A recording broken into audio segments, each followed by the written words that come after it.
नमस्ते, welcome to Patki hospital Kolhapur. आज हम देखेंगे सेकेंड ट्राइमेस्टर के दौरान क्या क्या इमरजेंसीज हो सकती है। सबसे पहले हो सकता है सर्वाइकल इनकॉम्पिटेंस। इस सिनारियो में पेशेंट्स बिल्कुल हेल्दी होते हैं, उन्हें कोई भी तकलीफ़ नहीं होती। वो रूटीन सोनोग्राफी के लिए जाते हैं और सोनोग्राफी के दरमियान पता चलता है कि सर्वाइकल लेंथ बहुत ही कम है या फनलिंग हो गया है। ऐसे केसेस में पेशेंट्स बहुत डर जाते हैं, डरना लाजमी भी है।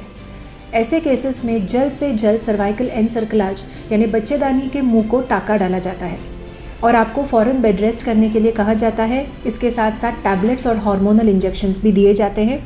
इस सब का एम ये होता है कि आपके यूट्रस का जो मुंह खुल चुका है या सर्वाइकल लेंथ कम है वो ठीक हो जाए और प्रेगनेंसी हम एटलीस्ट 32, 34, 36 वीक्स तक आगे ले जाएं।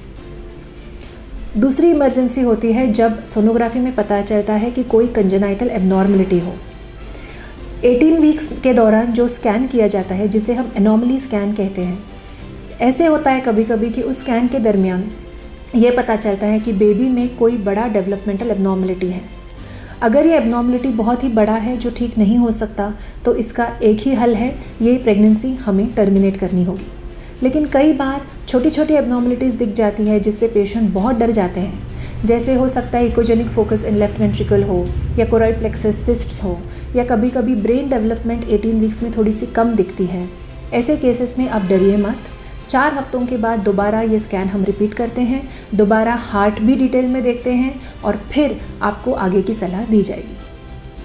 तीसरी इमरजेंसी होती है पीवी लीकिंग यानी एमनियोटिक फ्लूइड का लीक हो जाना। प्रेगनेंसी में इतनी जल्दी अगर आपको लीकिंग होता है, 18वें 19वें हफ्ते में अगर ये सब हो गया तो ये प्रेगनेंसी बचाना बहुत मुश्किल होता है। इसका मतलब ये प्रेगनेंसी को हमें टर्मिनेट ही करना पड़ेगा। चौथी गायनेक इमरजेंसी इस केस सेकेंड ट्राइमेस्टर में आ सकती है, वो है पेट में दर्द। पेट दर्द के साथ साथ अगर आपको पीठ में भी दर्द हो रहा हो, इसके साथ साथ पेट थोड़ा सा टाइट लग रहा हो, ये कॉन्ट्रैक्शंस हर 10-15 सेकंड के बाद आ रहे हों, रुकते हैं फिर से शुरू होते हैं, ऐसा हो तो इसका मतलब ये बिल्कुल ही प्रीमेच्योर डिलीवरी हो रही है। अगर यूट्रस वीक है या पैदाइशी यूट्रस का शेप साइज़ अलग है या पहले आपके यूट्रस पे कई सारे सर्जरीज हुए हैं, तो ऐसे केसेस में इस तरह की बहुत ही जल्दी प्रीमेच्योर डिलीवरी होने की रिस्क आपके केस में है। इसलिए ऐसी अगर आपके केस में रिस्क हैं तो पहले ही वक्त रहते सर्वाइकल एनसर्कलाज का करना बहुत ज़रूरी है। चौथी गायनेकोलॉजिकल इमरजेंसी जो हम सेकेंड ट्राइमेस्टर में देखते हैं वो है पीवी ब्लीडिंग। अभी वजाइनल ब्लीडिंग आपको प्रेगनेंसी में कभी भी हो सकती है, लेकिन 12वें हफ्ते से लेके 24वें हफ्ते तक ये ब्लीडिंग पेशेंट्स में कई बार ज़्यादा प्रपोर्शन में पाया जाता है, क्योंकि इस टाइम में प्लासेंटा की पोजीशन नीचे रहती है। पेशेंट्स डर जाते हैं, कहते हैं कि क्या हमें प्लासेंटा प्रीविया है, लेकिन इसका जवाब यह है कि हमें पता नहीं।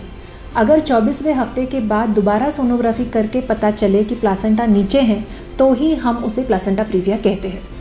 तब तक अगर प्लासेंटा नीचे है और अगर आपको बार बार ब्लीडिंग हो रही है तो आपको टैबलेट्स, इंजेक्शंस दिए जाते हैं, बेड रेस्ट की भी सलाह दी जाती है।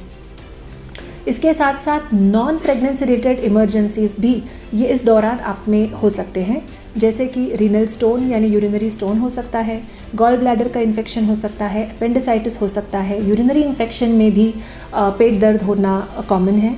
इसके साथ साथ typhoid, hepatitis, routine viral infections ये भी हो सकते हैं, लेकिन इस सब की ट्रीटमेंट है, वक्त रहते आप आपके फिजिशियन से कंसल्ट करें। इस सिलसिले में आपके मन में कोई डाउट हो तो मुझे कमेंट सेक्शन में ज़रूर पूछें।